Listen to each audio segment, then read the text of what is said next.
Please give Kyle Garner a warm welcome.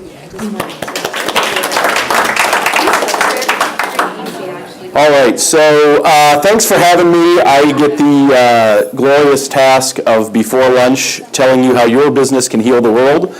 That's a pretty lofty topic for 45 minutes, but I will do my best. And when I was given this topic, obviously there's a little bit of overstatement in the title, but I think what you'll see as I talk through this is that there are small things that may be small in the grand scheme of things that could be big things that you could do that could have an impact. Because no one likes to hear me talk for that long, I thought I would start with a short video, give you a little sense of organic India.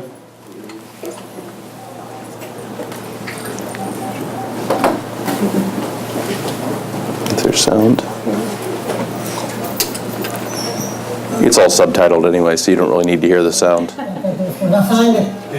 दवाइयाँ वो डालते थे उसमें लिखा रहता था ये जहर है इसको ना छूए और बढ़िया तरीके से हाथ से धोना पड़ता है साबुन से हाथ धोना पड़ता है ये लगाए वास्तव में जहर तो घटनाएं भी हो गई हमारे किसानों ने अपनी दवा से जुकाम हो गया फीवर हो गया उल्टी होने लगी और शायद बहुत पहले कुछ ऐसा सुना गया था कि किसान मर गए मुझे लग रहा था इससे दूर भागना चाहिए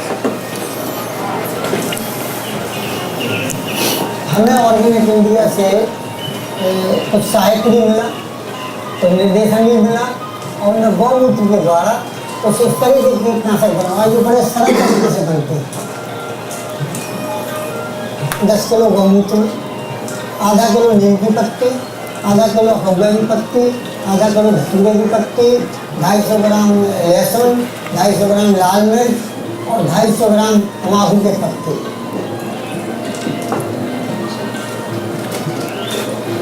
35 दिन में वो सड़ जाते हैं सड़ने के बाद उनको छानें ऊपर बचता है तो पत्ती हत्ती उसको सुखा लें उसको बांट के पाउडर कर दें फसल पे छिड़कें और किसी भी प्रकार की कोई बीमारी फसल में नहीं होती है दूसरी बात वो खाद का भी काम करता है इन लोगों ने ऐसा बताया फिर हम लोगों ने प्रयोग किया तो बड़े अच्छे रिजल्ट आए तो ये हमारे यहाँ हमारे ख्याल से जितने जड़ कृषि करते हैं वो लोग वो सब एक प्रयोग किया किसी भी प्रकार की मार्केट से कोई दवा आती नहीं हम लोग नाम नहीं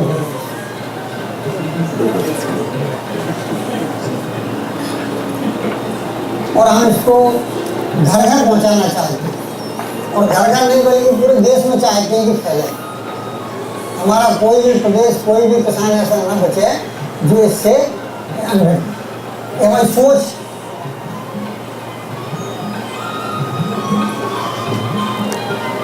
So the point of that video was not to make you experts in how to make your own organic fertilizer, but feel free to use our recipe if you've got a kilo of koa leaves at your house.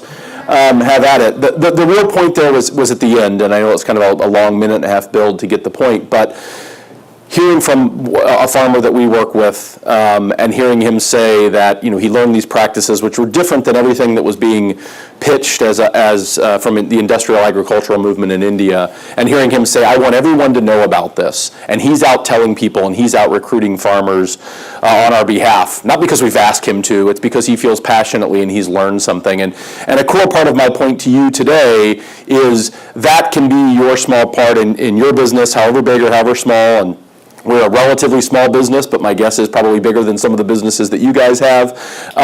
No matter how big or how small your business is, you can still play a role in helping to heal the earth and to change the world by creating a ripple that gets one person to talk to one person to talk to one person, and you'll see that throughout. And seeing one of our farmers say that they want everyone to know about these practices, that's a part of the way that we'll do it. So a quick background on how our company even came to be. 45-ish, 50 years ago, depending on who you ask, the Green Revolution really started to take off in India. And for those that aren't familiar with the Green Revolution, it sounds great. It even looks great in this brochure that there's all this water that doesn't exist in a lot of parts of India. And it was going to be the way that India was going to build food security for a rapidly growing population. And this spread throughout the global south as a way to basically bring Western factory farming, industrial agricultural techniques to other parts of the world, but say this is the way that we're going to set up food security for a rapidly growing, probably out of control population. And so we went from a country that had been farming for thousands and thousands of years, long before there were any records of what people were doing in what was called the Vedic agricultural tradition, using basically what you had on your very small piece of land and trying to turn that into something that you could eat to nourish your family, into mega factory farms like you would see driving through California or Iowa or whatever in the US in a pretty rapid period of time between the 70s and the 90s, growing, in pockets up to basically looking a lot more like the US. What you would start to see then in India is a man with a pesticide container on his back spraying pesticides on these big fields. You'll see it everywhere. Notice they're not wearing any protection or any, masks or anything. This movement really took off and spread throughout India. And aside from our knowledge as a, probably a definitely more educated group than the average Indian farmer, and the modern awareness around the dangers of pesticides, none of that was shared as part of the Green Revolution. It was, hey, this is your way to food security, and it's amazing. You spray this stuff on and you get bigger yields, and isn't this going to be great for you, and you can sell your products. What the Green Revolution actually created was a cycle of debt for the farmers. It didn't create food prosperity. It taught them that they could stop doing the way that their families had farmed for thousands of years, start buying pesticides, was something they'd never done before, start buying fertilizer, which is something they had never done before, and get indebted to these big Western agricultural companies and use the money that they were making, the little tiny bit of money that they were making off growing more crops, to buy more pesticides. And it became this cycle. And if you had a good yield and you had a good year, then maybe you could make a little money, you could feed your family and sell it at market.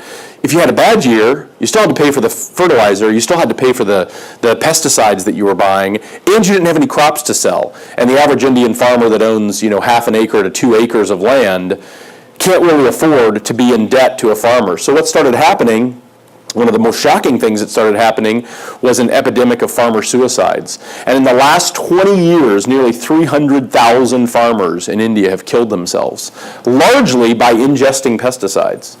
And because of the pride that they felt, they didn't want their family to be indebted, they wanted to get out of this cycle, and they didn't know what to do about it. They started killing themselves with these pesticides. It's 41 farmers a day, 47% higher than the national average. So a lot of people say, well, there's a suicide epidemic in India. There really isn't a suicide epidemic in India. There's a farmer suicide epidemic in India. So how does that have anything to do with Organic India? Well, around 20 years ago, there's a small group of people from around the world, including our founders, the husband and wife duo there in the middle of the picture. We got together in India, really on a spiritual retreat. A lot of them had come into a small town in northern India called Lucknow. They were with the same guru in this small town. They decided to start a business that would help out. And what's interesting about this, and the reason I tell this story is not just so you'll go out and drink more of our tea during the break, which is great if you want to do that. It's because I think there's a lesson in here that you can apply to your business. And it's an idea I talk about as integrative thinking. Taking two seemingly disconnected ideas, and a lot of times it's an either or, and you say, well, I got to do this or this.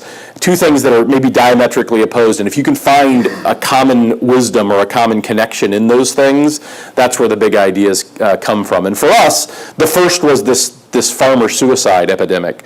And the founders, especially Bhavani, the wife and the duo, was really just appalled by what was happening and wanted to get the word out, and was thinking about starting an NGO or some way to educate people on this epidemic and how could they help.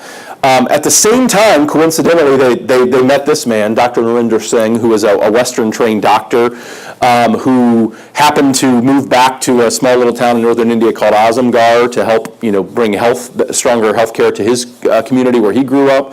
And with all of his, Western training, one of the things he kept going back to was the benefits of a lot of these Ayurvedic herbs. And one of them that was core that he was basically prescribing to his patients was an herb called Tulsi. Which looks like this. Oh, my pictures are shrinking. I was worried this was going to happen. Big, beautiful. Imagine this full screen view of Tulsi being beautiful. It's also the field that they're standing in here. part of his challenge was he started to find that these pesticides and chemical fertilizers were basically contaminating the local farms in his area, and so he was kind of caught. He wanted to give people Tulsi. He wanted to educate consumers or his patients to use Tulsi to treat all kinds of ailments. But then he knew he was loading them full of pesticides and chemicals, which didn't feel right. And so the connection that was made was, Tulsi is this healing herb. We want to try to get the farmers out. What if we bring organic practices, organic and regenerative agricultural practices to these farmers in India? That's a source for Tulsi, which the doctor can use with his patients, but it also gets some of these farmers out of the debt cycle, and we'll agree we'll pay them above market wages. We'll pay. This is before there was fair trade establishments, but at a fair trade wage, and we'll drive these practices.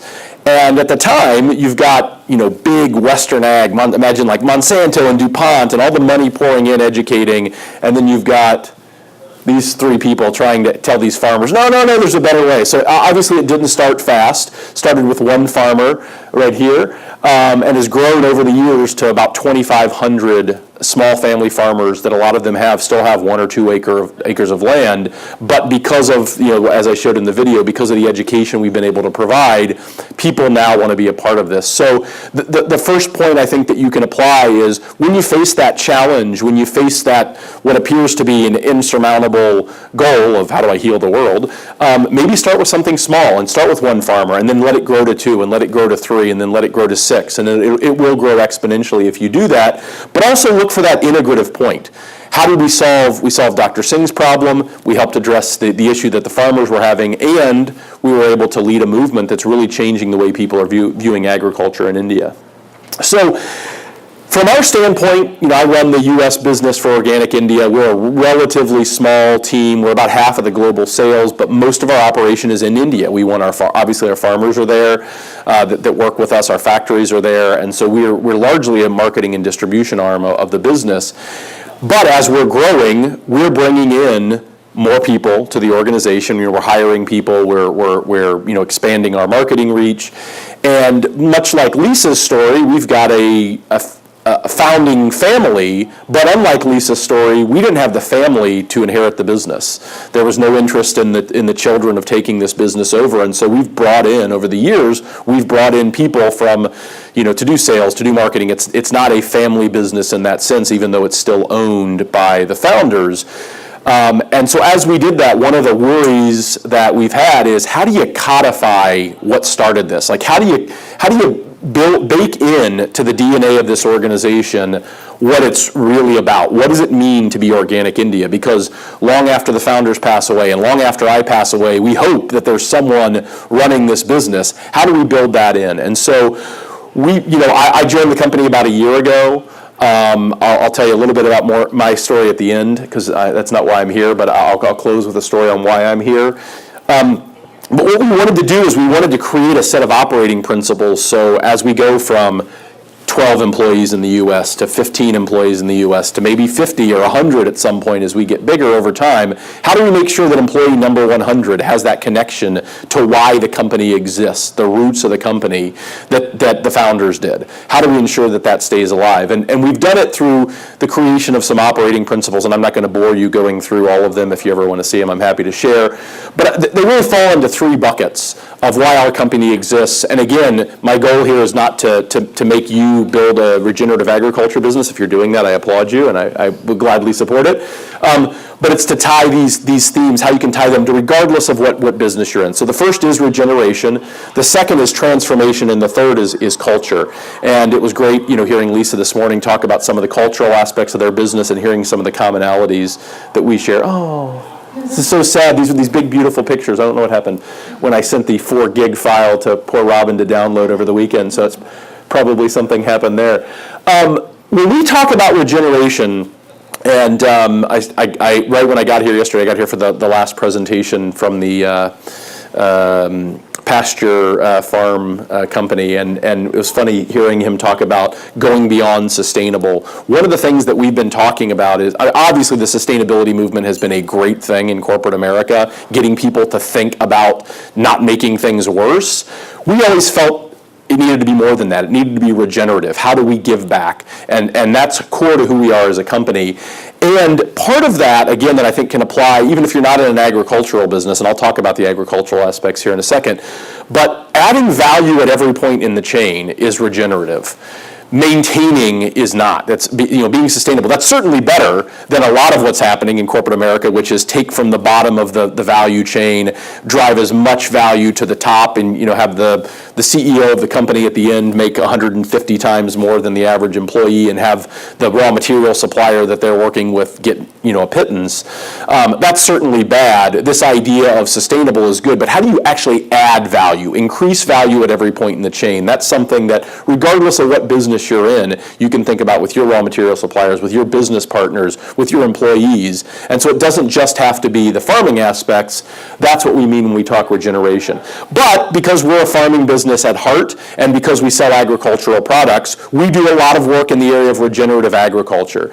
And I want to spend a couple minutes talking about this because I think there's lessons in this. One of the leading thought leaders in this space is a doctor at The Ohio State University. He actually leads, which is amazing to think, a Midwestern university has this now, because 10 years ago this didn't exist. He leads the Carbon Management and Sequestration Center at The Ohio State University. So this is happening. We may not believe it's happening, but years ago it was all the professors at these major universities were funded by Monsanto. They were the Monsanto chair, or they were the DuPont chair. Now we've got someone studying the benefits of carbon sequestration in the soil, and he's done a ton of research in this area. And one of the core topics that he works around is there's 10 global issues facing the world that are popping up not just in India, but in a lot of parts of the global south or the third world. Food security, not a surprise to people. Availability of water, you guys feel that here in California. We feel it in Colorado. Climate change. Energy demand is through the roof. Waste disposal. Extinction of the biodiversity, you hear about this all the time, both animals and plant biodiversity. Soil degradation and desertification, something a lot of us see in both Colorado and California. Colorado, I keep referring to that's where I'm from, by the way. Poverty, political and ethnic instability, rapid population increase. And all this work, how do you solve those problems? It doesn't feel like you're depressed now, right? You don't even want to have your lunch. I see that and I get depressed, but his conclusion from the research is the solution to all of this could lie in soil management.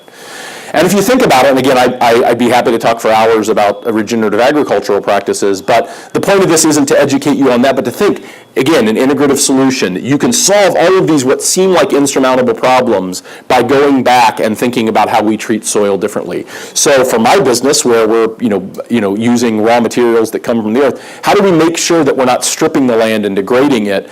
How do we make sure that we're not just keeping it as good as we found it? How do we actually improve it over time? And seafood comes from healthy soil.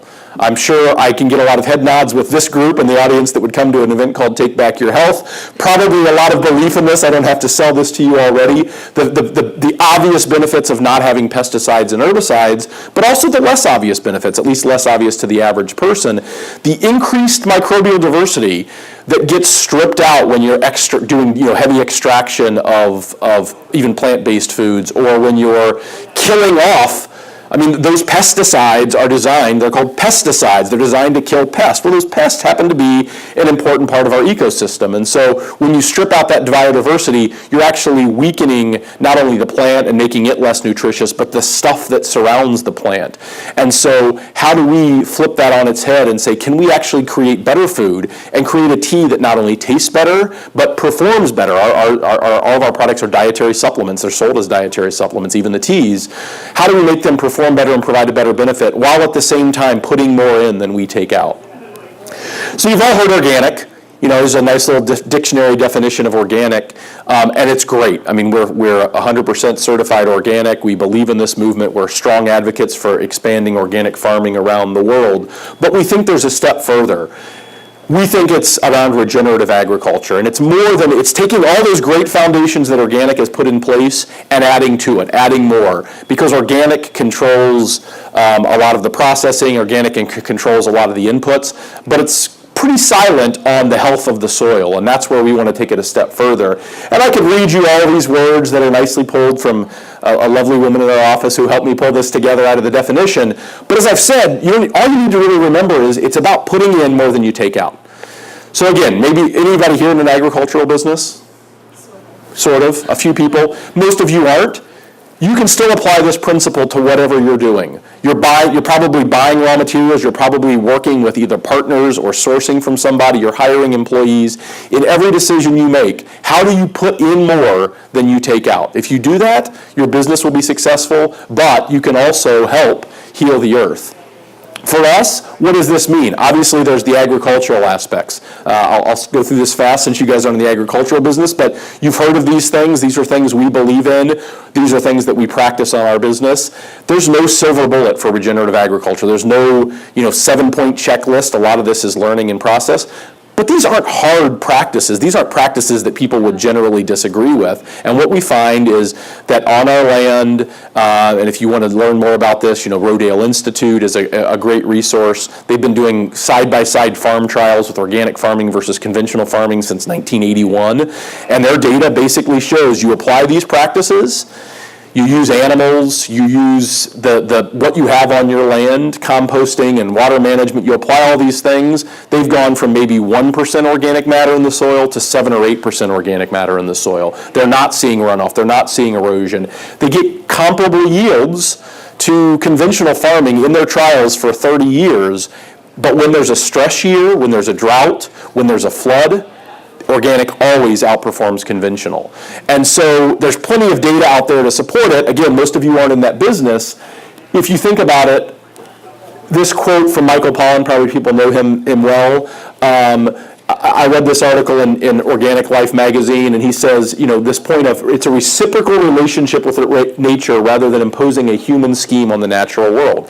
If you think about genetically modified ingredients, if you think about monocropping agriculture, it's factorization, if that's even a word, of a practice that's been around for thousands and thousands of years before anybody knew what an industrial operation could look like. We've imposed a human system on nature instead of saying how do we coexist with that. That, again, if you're in the agricultural business, that would mean a lot. Even if you're not, think about your relationships. Are you imposing your system on someone else? Are you imposing your system on your consumers? Are you imposing your system on your business partners? How do you tie those things together? Interestingly, on the point of the soil, as I mentioned, we're starting to see this crop up in places. Anybody that thinks of Iowa, what do you think of? You think of corn and soybeans, field after field after field after field with the big chemical company markers along the side of the interstate. Interesting article in the New York Times about a small movement that's happening. A guy named Grant Schultz, he's planted more than 30,000 trees, used cover cropping and composting, and he's turned this degraded industrial corn farm that he inherited into a vibrant carbon capturing and storing ecosystem. So now this is one guy in one place, but he's in Iowa, and he had this factory farm. And you search online, search for climate change, soil sequestration, you'll see story after story after story. Gabe Brown, the work they're doing in North Dakota or South Dakota, one of the Dakotas, I always get them confused. There's so much of this that's happening, and again, my point in this is not to make you an expert in regenerative agriculture, but to have you think, it's like, if this one guy can do it with his one farm, how can you do it on your business? How can you educate others to do it on their businesses? And so my first question for you to take away that you could read if my screen was full, how can you put in more than you take out? Whatever it is, whatever decision you're making, if you ask yourself that question, how am I going to put in more than I take out? I think you'll come up with a better answer. So that's regeneration. The next bucket I wanted to talk about is what we talk about as transformation. And one of the ways we think about this is how do we take regeneration beyond the soil? Obviously, for our business, soil is critical. If we don't have soil, we don't have products to sell. So that is number one. But what we've seen, as you saw from that farmer that I showed you in the first video, is there's something happening beyond the soil. It's regenerating the communities where our farmers live. It's regenerating their lives in some cases. What we didn't see on the video, I was, not that this matters, but I was standing right behind the camera when that video was shot when I was in India last fall, and after we finished the take, I heard the farmer talking through a translator, of course, because I don't speak Hindi, especially not the regional dialect in Azamgarh. And he was telling this story about this eye disease that ran rampant. We think he was talking about like probably cataracts or glaucoma, we couldn't quite tell, that had run rampant in this area. And so we've got a small unit of about 250 farmers in this area, and they're surrounded by farmers everywhere. And he said, no one in our village got this eye disease. But it was everywhere. I mean, it was all over the place. People heard about it. We would go into town. People were talking about it. People were losing their sight. But none of our farmers got it. He hadn't even made the association to pesticides. He hadn't made the association to what they were doing.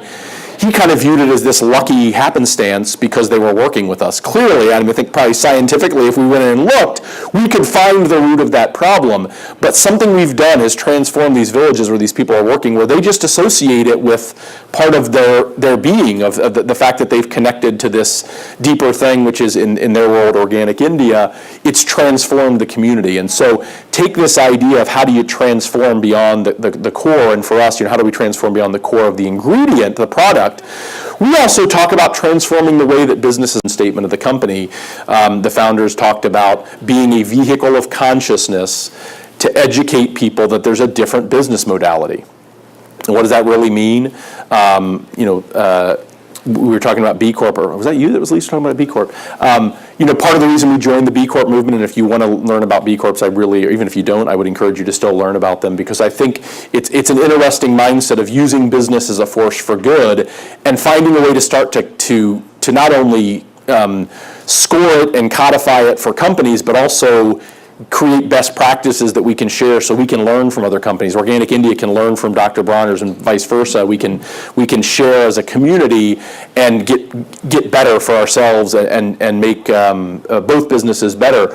That's part of what we mean when we talk about transforming the way that businesses operate. We want to be able to prove to people that not only can you survive as a business, but you can actually thrive. You will have better results if you focus on a deeper mission, if you focus on something bigger than just profits. And so if anybody's taken Marketing 101 class and you hear about the 4 Ps, pricing, promotion, placement, the 5th P of purpose, we wanted to put a stake in the ground and say, if you have a purpose as a business, that is not only as important, it's more important than those things. And what being a B Corp allows you to do is, again, to lock that in, because we're still family owned.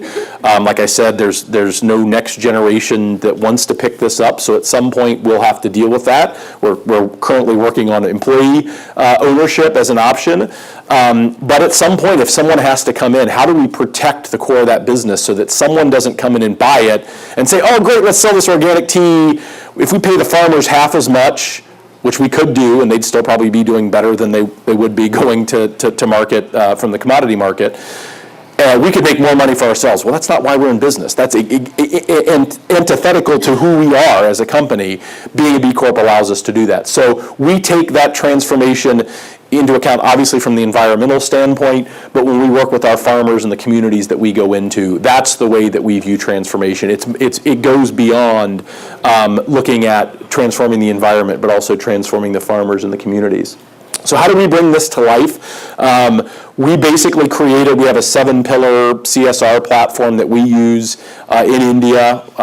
We're heavy, financially philanthropic investment, but a lot of it's also through education. And for a company our size to have the Organic India Foundation and to make the kind of investments we do there, it surprises a lot of people when they see how little profit we make and how much we reinvest. But it's because we believe it's the whole reason we're in business in the first place, is to help those small family farmers sell these whole herb products in a whole other part of the world that they don't really even know exists, and they can't even imagine. They give them a livelihood that they can't have otherwise. And it allows them to farm for their family 2 seasons a year and to grow food for themselves, and through rotational cropping, grow a crop for us one season and sell it at an above market rate, and provide extra income for their family or provide for their kids to go to school. So we took that idea and we baked it into our corporate social responsibility programs. We invest heavily in healthcare. There are some regions where we have farms that are so remote, there's no such thing as a doctor that would be there without us. And so we bring in doctors to these villages. We provide healthcare services to the farmers in those regions because they can't get it otherwise. We focus on education, not just educating our farmers on how to make their own homemade fertilizers or how to practice organic and regenerative practices, but also in giving those farmers, investing in those farmers additional money so that they can send their kids to school. What's interesting, you talk to our farmers, is they love what they're doing and they're passionate about their connection to organic India, but zero of them want their kids to take over their farm. They all want their kids to be able to go into the city, get an engineering degree, move to America and become an engineer or a computer programmer. They all have these big dreams for their kids. And we certainly want to support that. What we found in doing it, though, is these families feel the connection to us. And when I was in India in October, we talked to a couple kids that were getting ready to go off to university for the first time, first in their family in thousands of years that had ever gone to school, spoke brilliant English, were so excited, and a lot of them wanted to come back and keep the farm alive. How can I come back, and I'll go off and get my engineering degree, and how do I do that, but how do I keep this farm alive? So it's actually something that we thought could be the end of us. We're training and paying these farmers so their families may walk away from the farm, but it's actually energizing the family to stay involved because they're finding different ways to do it. Obviously, water and sanitation are important in India. Lack of water, access to clean water, those are big problems. We help farmers address these things. We're still learning how to do this. We put in tube wells. We go, oh, this is great. This is really working. And that's not the best way ecologically to manage water. So how do we start educating people on other, water harvesting and channeling and all these other capabilities? A lot of it's due to education. And then the last, and one of the neater parts of the story that we focused on a long time ago, I mentioned, up front, the farmer suicides. Most of these farmers that were killing themselves were men. And what you may or may not know about India is being a widow in the Indian culture is not a great thing for you. You get ostracized, you're not really included. So we took a step and said, why don't we hire these women as our farmers and create a community for them? So they may not even have the land anymore, but where we have land, we don't own a lot of our land, but we have in Lucknow, we have an R&D farm where we still source some ingredients from. We have those widowers come and work. We call them the rose ladies. They pick the roses for our sweet rose tea, which you can try in the hallway if you want. I think there's probably some out there. One of our most popular flavors, but we get the roses from the farm, and these rose ladies that come in. And when you talk to them, they're delighted because otherwise they would be sitting at home alone, ostracized from the community. We've built this new community for them, and so we've really focused on women's empowerment as core. And again, the point here is not to make you an expert on our CSR programs, but the key is, as you're creating that for your business, as you're thinking about how you want to give back, tie it to something that's important to your business. It doesn't have to be like some random connection. Okay, this month I'm going to donate $1,000 to this kid's home, and this month I'm going to do animal protection. Find something that's meaningful for your business. Not only will you get more from it, from the feeling of giving back to something that's important, you may find there's actually a business connection that helps your business excel and propel your business forward. So that's that. My second question I would pose to you is, how do you bring transformation to your business? Again, regardless of what business you're in, you're not largely not in agriculture. How do you bring that idea of transformation to your business, going beyond the core of why you're there, what product you're selling, what service you're providing? How do you transform that into a broader movement? And then the third bucket that I talked about is culture. And so for us, we put a stake in the ground. We said, this is what our business is about. Regeneration is core to who we are. Regenerative agriculture, regenerating the communities. It's what we talk about. It's what we train our people on. If you talk to one of our lovely employees that are here serving tea this week, they'll talk about this. I mean, it's core to who we are. We build in this transformation idea, but how do we make that a part of our culture? And that's one of the hardest challenges as you get bigger. When you're small and it's like I brought in my best friend, or I brought in my sister-in-law, it's easy to build those connections as you get bigger and you start hiring people. Or if you have to hire someone with a specialized skill, we're getting to the point now where we have to hire, we're in the process of hiring a new chief financial officer who actually has to be able to do all of those things. It can't just be, my brother is did great in algebra in high school, he's going to do it. That works fine for a while. At some point, you've got to bring in a specialized skill. So how do you bake a culture that allows you to expand without losing who you are? And I love the point that Lisa made this morning about hiring people that are smarter than you. That's exactly what you've got to do. I mean, it is exactly what you have to do, because what you know best and why you're in the business that you're in is because you're passionate. And you know something about whatever got you started. It could be an ingredient, it could be a service, it could be something only you can do. You're passionate and you're knowledgeable about that. Odds are you're probably not the best bookkeeper in the world, and you're probably not the best marketer in the world, and you're probably not the best salesperson in the world. You're in it for a different reason. And so hiring someone that knows how to do those things, but finding someone that's the right kind of fit, that can fit into that culture, but then basically beating them over the head with it so that they understand how we make a decision. And that's really what the cultural aspects are for us. So again, I want to talk through the lens of how we do. I'm not saying this has to be your culture. Every culture is different. But one of the things that we make a point of with all of our employees is that we're pro, not anti. It's very easy, especially in a movement like this where you're talking about healthcare, it's very easy to pound your chest and talk shit about Monsanto and how they're ruining the world. And maybe all of that's true, but we want to talk about why. We want to advocate for why organic. We want to advocate for why regenerative. We want to advocate for doing the right things, not rallying against the wrong things. And I'm glad there are people that are anti. Don't get me wrong. That works great for us because a lot of the education comes from that. It's just not who we want to be for as a brand. We don't want to get caught up in that. So we educate people. We just hired a new marketing team recently, and it was basically their whole training was this. It's like, this is the one thing you can't screw up. Whatever you're doing, this is the one thing you can't screw up. Don't put a social media post up that's bashing somebody. Put up a social media post talking about what we're doing or what someone else is doing that we can advocate for. We also talk about inclusiveness. Again, I felt like I was going to stand up and applaud during Lisa's presentation this morning. The all one idea, we talk about interconnectedness at our company. This idea that we want everyone to feel like they're on the farm with that farmer, and that farmer's life and viability is as important as every one of our employees. And we want that to be true for people that aren't in the movement, people that don't believe in organic agriculture, people that believe you need GMs to feed the world. We want to build the connection with them. We want to be inclusive of their point of view because we think we can learn from that, but we also think we can educate them on that. I talked about interconnectedness. And probably the most important one that I really try to hit home with the team is to not get stuck in one ideology.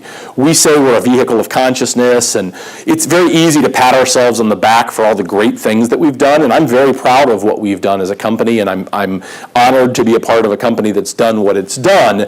But we could very easily get stuck in that ideology, and I think, looking at our business from an agricultural standpoint, when I first started a year ago and we were starting to talk about how do we bring this regenerative work to life in a broader sense, there were a lot of people inside our company, outside of our company that said, no, there's an organic standard, here's the checklist, you got to do this and that's all that matters. That's the certification, or Demeter certification, here's the checklist. And those things are great, they're great tools, but if you get so caught up in that ideology and then you find that there's something a little different. So we have a lot of our consumers are vegan and vegetarian. That's the products that we sell are all vegan and vegetarian, so it's a great fit from that standpoint. But then you learn the research about how animals can actually help heal the world. And so it would be easy for us to say, nope, no animals at all. Well, then we lose our compost, then we lose some farm labor in some cases, and we lose access to this great carbon sequestration source called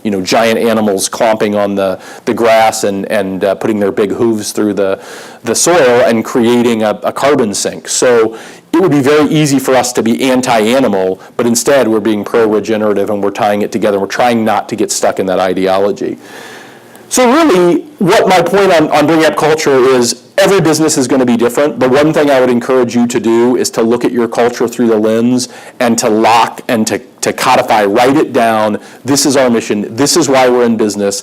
I had a friend that used to always say, the fruits are in the roots. Like, why did you get in business in the first place? Write that down, because you'll be surprised how quickly you forget it. And if you forget it, the people that you hire 5 years from now are never going to know it. And so my whole job as a CEO of this company, it's like the easiest job in the world, because we have a clear mission and I can look at every decision that comes to me and make a very easy decision, because if it doesn't support our mission, if it would get in the way of advocating for organic and regenerative agricultural practices, if it involved us taking money out of the farmer's pocket to invest in marketing, whatever the decision is, Super easy, right? I've already got the framework in place. And so you can make your life as a business owner or business leader a lot easier if you write that mission down, lock on it, build it into your culture. And then when I have to, we push back on things, oh, wouldn't this be cool? It's like, no, it wouldn't be cool because it's, it's wasteful or it takes money out of the farmer's pocket. One of the examples I always use is, Demeter is you guys familiar with Demeter?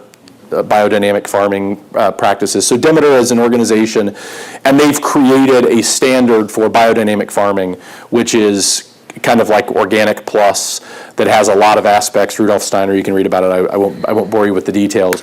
And it's an interesting thing, but part of like most certifications to do it, you've got to spend a lot of money, and then you have to pay a licensing fee to use their logo. So we use a lot of those practices, and in fact, our R&D farm is Demeter certified, and we have a great partnership with them. And people ask, well, why isn't that on more of your products? Why don't you have it on the pack? It's like, we have to pay like 1.5% of sales or something to use that logo. It's like, that's money that would have to come out of our farmers' pockets or our employees' pockets. I don't have like all this money I'm just sitting on. We're not, the wildly profitable company. Would I ever make the decision to take money out of my farmer's pocket so that I could get a certification on my pack?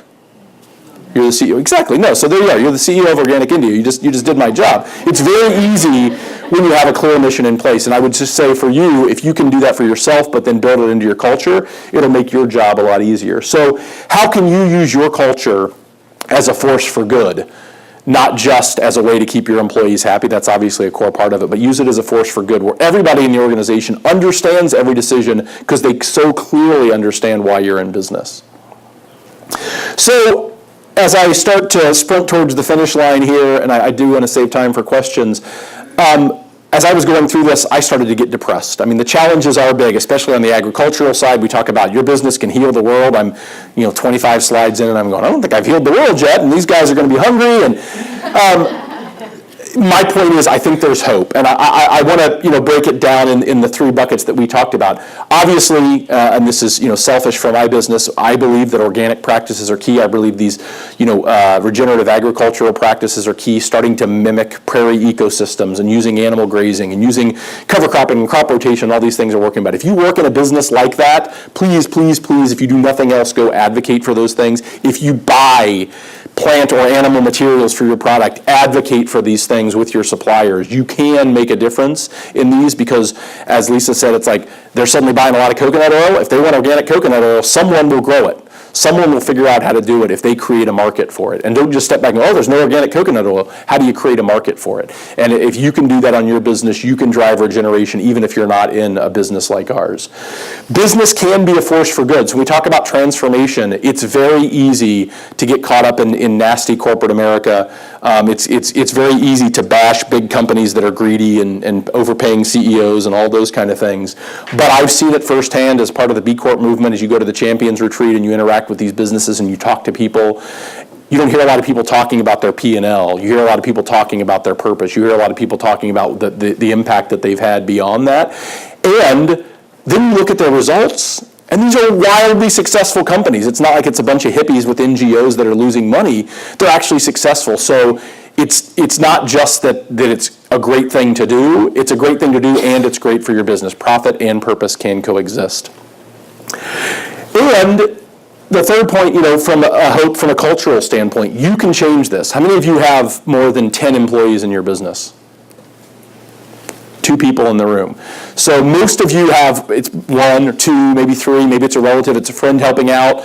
I didn't catch your name, but I overheard you talking about like cooking beef tallow in someone's kitchen when you started. You probably can all relate to that story. You can impact this culture. Now is the time to do it. Don't wait until you're a $200 million business and you've got offers to buy your business. Do it now. Codify it now. Build that culture in so you don't lose it before you become too big. And build an organization that desires this interconnectedness. Who gets to decide who works for your company? You do. So don't hire people that don't desire it. You can find the smartest person in the world. And I can tell you, my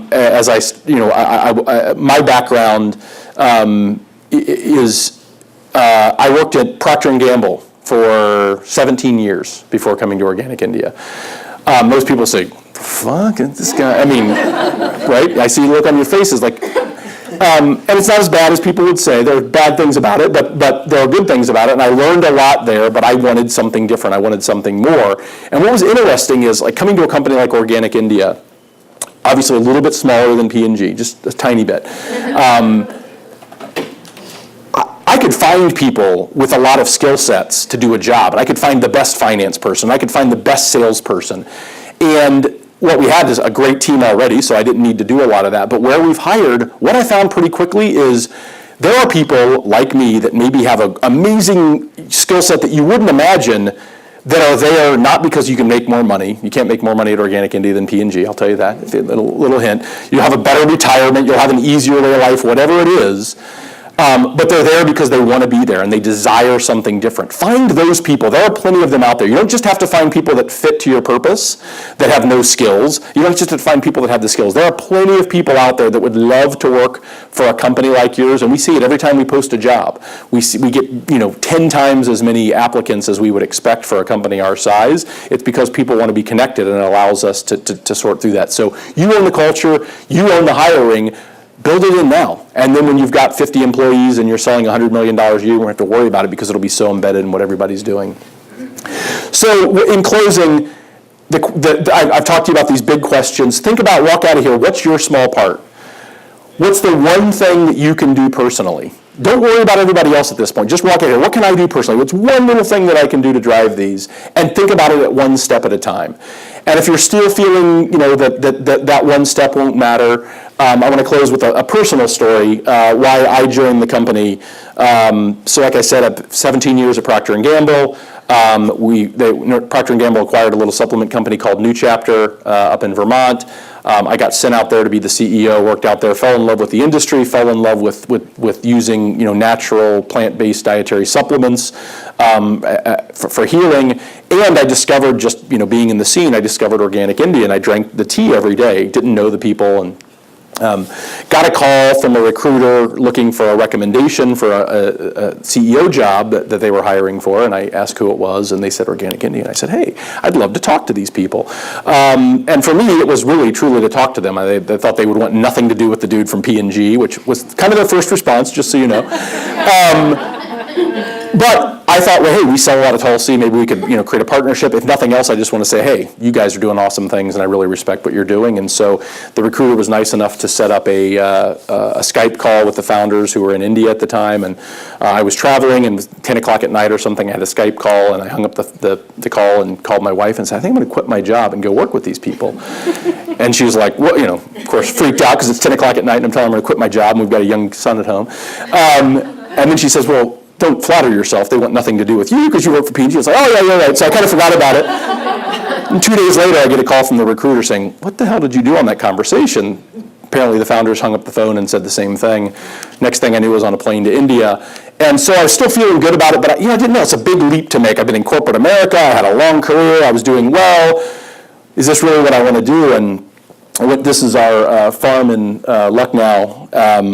In India, northern India, and where we still have a small R&D farm, and our headquarters is in Lucknow. And I'm walking the fields with Bart Mitra, the tall guy you saw in the opening slide, one of the founders, and we were just talking about Organic India, and he told me this story, and he said when the first year they had one farmer.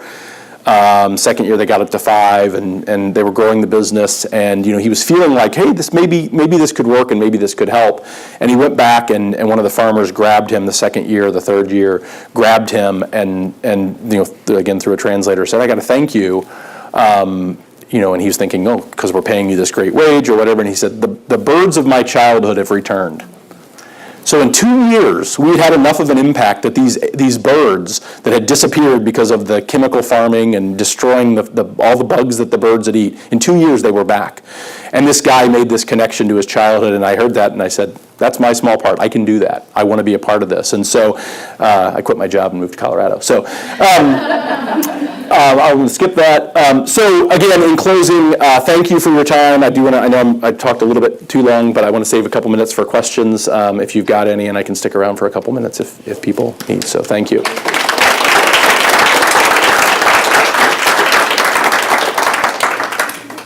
Any questions? Does anyone have any pressing questions? I know lunch is exciting too. How are you guys dealing with mold in India? You know, it's less of a problem than you would expect, and we think it's because of the practices. So, you know, because of the biodiversity of all of the, you know, creatures and the microbes, we that's our hypothesis. We don't really know. Once we get the products out of the ground, we obviously have to do things with temperature control and the storage conditions, especially for Tulsi, which we're harvesting, you know, in big bulk, you know, one time a year potentially. So we have to control that, but, you know, we really have not seen an issue, you know, knock wood, we haven't seen any issues, and we think it's because of the organic practices. A question about tea and caffeine and whatnot. There's some wonderful teas for your health, green and black, but I'm wondering what is the balance between, you know, the health and then the caffeine related? Yeah, well, almost all of our teas are caffeine-free. So all of our teas that have Tulsi in them, we do have a couple blends where we do Tulsi and black tea. We call it India breakfast tea, and we have a Tulsi green that's got some caffeine on them. But most of our sales is in caffeine-free tea, and they're adaptogenic herbs. So it's if you're familiar with adaptogenic herbs, it's like if you're kind of down, you get a boost. If you're up, it kind of settles you down. And so a lot of people, myself included, can get that similar kind of benefit that you're looking for caffeine without the charge. And so I've really actually cut back over the last, even since I started drinking the tea well before I worked at Organic India, cut back on my caffeine consumption because I'm getting that benefit out of the herbs. That's a unique thing with Tulsi and some of the other adaptogenic herbs. I'm not a caffeine expert, but I just know for me it's worked. And I know we hear that a lot from our consumers, that they're feeling kind of the same benefit by just drinking a caffeine-free product, but getting the more natural boost out of it. Called Adaptogenic. Robin right here, you can talk to her during the break. She can give you a 12-hour lecture on adaptogenic herbs. She's our national trainer, so I send all the tough product questions to her. So if you don't mind, I wanted to let people chat with you personally during the lunch break. So Okay. the green truck is here and Soup Pier is here, so please have a great time with lunch. And thank you so much, Kyle. Thank you. I also wanted to say, just while I have everyone's attention real quickly, as you can see, a lot of these companies are doing absolutely wonderful things, and I personally and Jenny are just so humbled by all of you guys showing up for this weekend and coming together for this purpose. So we're just thrilled to be working with all of you guys here in this room and all the people who are here to learn. So thank you guys so much for being here. And when Bonnie asked you guys what Take Back Your Health meant to you, that I started crying. I was like sitting up here trying to cover my face, but it was just really wonderful. So thank you guys for sharing that and being a part of making Take Back Your Health what it is, because as she said, it is really personal. And Organic India is taking back their health, and they're helping others take back their health too. And it's not just about your food, it's about the whole global economy and the global health on a larger scale. So when you take back your health, you're helping others take back your health too. And it's financial, it's environmental, it's physical, it's mental, and it's emotional. So thank you guys, and thank you for being such a well-rounded, holistic company. It's just really great to see what you all are doing.